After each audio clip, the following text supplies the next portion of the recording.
আলিপুরদুয়ার বড় দুর্গাবাড়ির শোভাযাত্রা দেখার পরে আমি সোজা চলে গেলাম রাধা মাধব মন্দিরে, ঠিক আমার বাড়ির পাশেই। সেখানে শিপ্রা এবং আমার ভাগনা ঠাকুরকে প্রণাম করলো।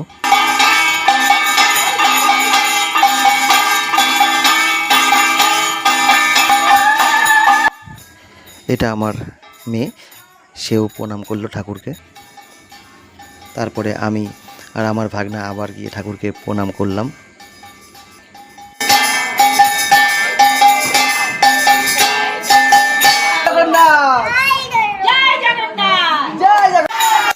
সবাই একে একে প্রণাম করার পরে আমরা রথটিকে নিয়ে পুরো মন্দিরকে ঘোরানো হলো।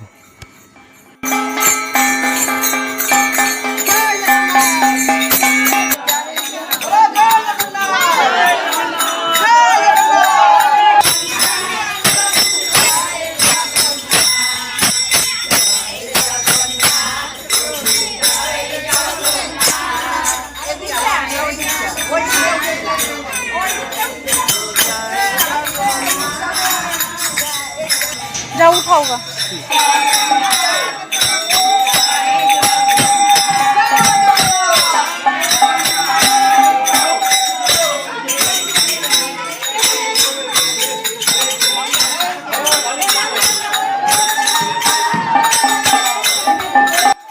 সম্পূর্ণ মন্দির ঘোরানোর পরে রথটিকে আবার সেই মেন মন্দিরে আবার রেখে দিলাম সবাই মিলে।